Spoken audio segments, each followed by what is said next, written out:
رددوا معي هذا الدعاء: اللهم إنا نسألك الحسنى وزيادة، فالحسنى هي الجنة والزيادة هي رؤية وجهه الكريم.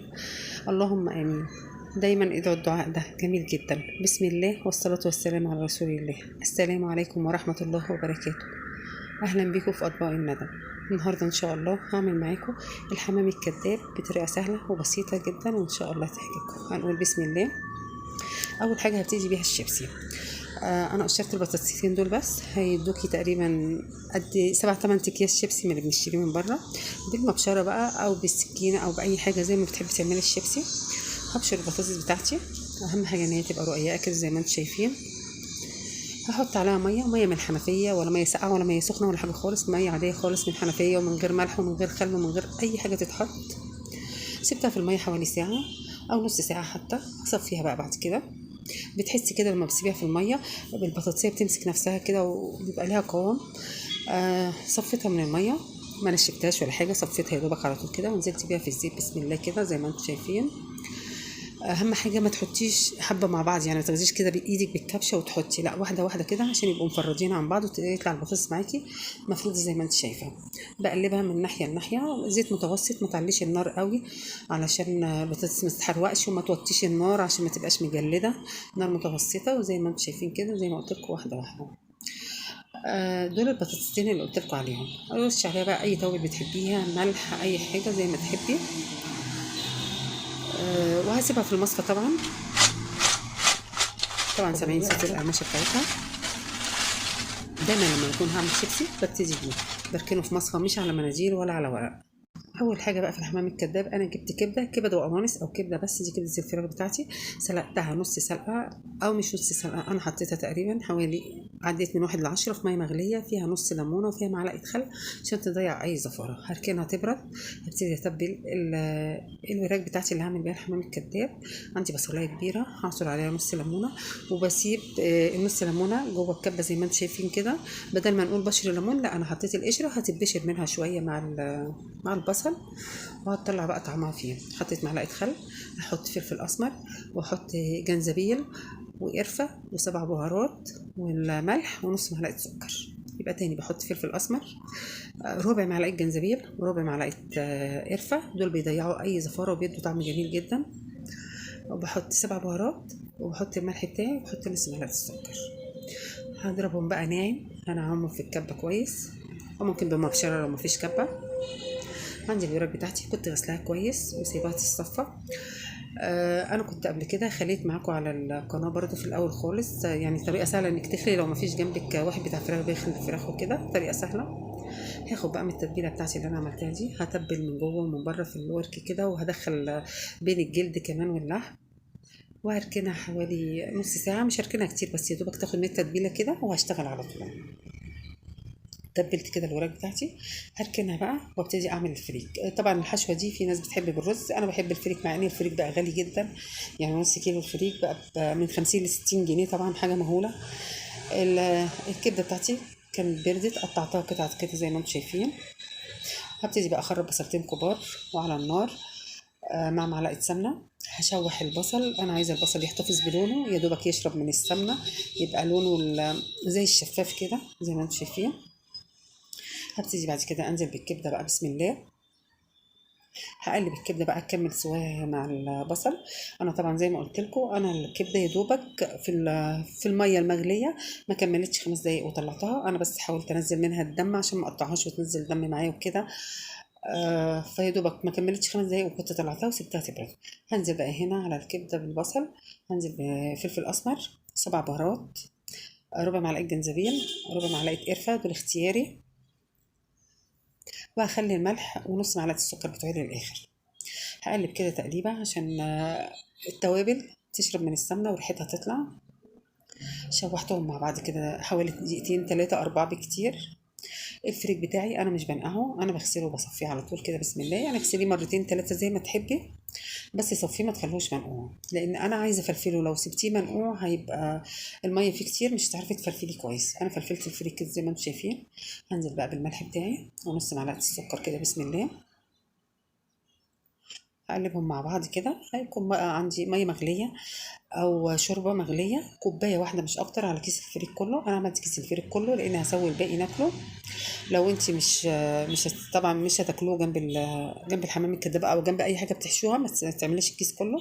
حطيت كوبايه ميه واحده بس، يغلي غلوتين، وهدي عليه النار حوالي 5 دقايق مش اكتر.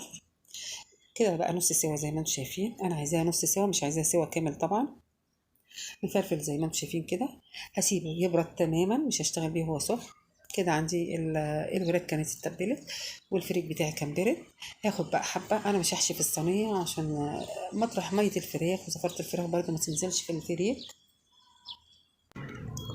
يبقى احنا متفقين كده، ان كان فريك ولا رز لازم يكون بارد تماما. هبتدي بقى اخد من الوراك كده جزء جزء، واحد واحد يعني، بسم الله. بشيل البصل والتتبيله اللي انا حطاهم، وببتدي احشيه. دايما لما تروحي بتاع الفراخ او اللي انت او لو انت بتخلي الورك، بتخلي الجزء اللي تحت اللي هو الدبوس ده مقفول كده، بيبقى عامل زي البتنجانيه مثلا او الكوسيه. يعني انت قولوا له انا عايزاه الورك مخلي بس خليه مقفول، او قولوا له هعمله حمام كداب هيديهولك زي ما انت شايفه كده. في الحشو برضو ما تكتريش قوي من الفريك، عشان الفريك في السوا بيزيد عشان ما يقطعش معاكي الجلد. ودايما حاولي تحافظي على الجلد السليم كده زي ما انت شايفه، عشان هو اللي هيقفلك على الحمام الكداب، او هو اللي هيقفلك على الورك كويس. انا كنت قبل كده بصراحه بلفه دايما بالخيط وبيطلع معايا النتيجه زي الفل. ما بحبش الف في ورق فويل ولا الكلام ده. على قد ما بقدر بقلل من ورق الفويل طبعا. انا قفلت المره دي بالستيكس دي اللي هي خلة السنان، برضو سهله وحلوه. بعد ما قفلت الجنب كده رفعتها وحشيتها زي ما انتم شايفين من فوق كده، كملت حشوها. بتحاولي تقفلي فيها بقى بالجلد كده، وبرده بواحدة ستيكس تاني او اتنين. قفلي براحتك يعني، واحدة اتنين تلاتة، ده سهل في الشيل عن الخيط. هو الخيط بصراحة في اللف اسهل، لان ده ممكن يعورك او تتكسر. بس لما بتيجي تفكيه بتبقى سهله، يا دوبك بتسحبي كده العصايه بتطلع معاكي على طول. قفلتها بالطريقه دي زي ما انتم شايفين، متقفله من كل الجهات عشان الفريك ما يطلعش منك، او الرز الحشوه اللي بتحشيها ايا كانت يعني ما يطلعش منك. تقفليها كويس، وزي ما قلت لكم تحشوا الجزء اللي تحت ده تملوه كويس، والجزء اللي فوق ما بتكتريش فيه الفريك قوي زي اللي تحت. وبتحطي طبعا قطع من الكبده، انا مخليه الكبده برده قطع كبيره كده عشان تبقى باينه في الاكل وباينه في الحشو برده. بحط حبه كده وبقفل بقى. وطبعا تنضفيها من بره كويس عشان الفريك الزياده ده هينزل في الصينيه وهيتحرق منك. فتنضفي برضو البتاع الحماميه كده الكدابه دي قبل ما تحطيها. تقفلي اهم حاجه بالجلد كويس زي ما انت شايفه كده. وتقفلي بقى بالستيكس الاول من الجنب كده، بسم الله. قفلت من الجنب كويس، برفعها بقى كده وبكمل لو هي محتاجه حشو زياده بتقفل. بس ما تضغطيش عليه قوي، ما تملاش زي ما قلت لك قوي، لان الفريك هيزيد في السوا. ان كان الفريك او الحمام بيزيد في السوا طبعا. بلم الجلد على بعضه كده زي ما انتم شايفين، وبقفل بقى. بتقفلي بواحده باتنين بتلاته زي ما قلت لك، مش مشكله. دايما حاولي لما تكوني هتعملي اكله عموما، اي اكله مش اكل معين، يعني نظمي نفسك، شوفي عايزه تعملي ايه الاول وايه اللي بعديه، علشان ما تاخديش وقت كتير في المطبخ، ما تقفيش كتير في المطبخ. خصوصا احنا دخلنا بقى على شهر الصيف دوت، والصيف طبعا ما بيبقاش حابب وقفه المطبخ خالص. محشيين بقى كلهم بالطريقه دي زي ما انتم شايفين كده. انا ركنت البصل زي ما انتم شايفين، لانه هحطه على وش الوراك دي، مش هرميه، هستخدمه برضه تاني. هرصهم بقى جنب بعض كده زي ما انتم شايفين، واحط بعد كده على وشهم معلقه سمنه، مفيش اكتر من كده، ولا صلصه بقى ولا زيت ولا اي حاجه خالص، هي معلقه سمنه واحده بس. وحاولي لو مش متاكده من قفل واحده ولا حاجه، حطيها على وشها كده، خلي يعني مطرح ما انت قافله لتحت حط على وشها معلقه سمنه. رفعتها على النار بقى، غليت غلوه واحده. لو حسيتي ان عايزه تحطي لها ربع كوبايه ميه مش اكتر حطي لها، مش محتاج خلاص. انا ولعت في الفريكينه تاني عشان يسخن معايا، عشان اكمل سويه. ما تزوديش شوربه او ميه او اي حاجه هتسويها الا لما يكون الفريك سخن منك قوي، او الرز يكون سخن ومتاكده ان هو متفلفل كده زي ما انت شايفه. الفريك بيحبش الملح الزياده، يعني قللي الملح فيه شويه. هنا عندي الوراك ابتدت تغلي معايا اهي، او الحمام الكذاب. بعد كده حطيتها في الفرن تحت الشوايه. انا قصيت الحته دي عشان الفيديو كان طويل بصراحه.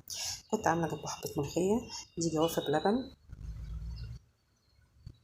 الجوافه عشان تفضل لونها فاتح كده بتعصري عليها نص ليمونه وانت بتفرزيها. انا الجوافه دي كنت مفرزاها، تعصري عليها نص ليمونه وانت بتفرزيها، وتعصري عليها نص ليمونه برده وانت بتعمليها، وصوبيا وفراوله. والفريك بقى حطيناه كده يتاكل جنب الحمام الكذاب والشيبسي بتاعنا وحب السلطه، مش اكتر من كده. بتمنى ان شاء الله ان اكلتي النهارده تعجبكم وبالف هنا. هفتح بس معاكم واحده الاول كده، بسم الله. الفريك جواها كده هتلاقيه مش معجن ولا حاجه خالص. بصي مفلفل معاكي، مفلفل زي اللي انا مسوياه بالظبط. ودي كانت اكله من اكلات برضو رمضان، وبالهنا والشفا.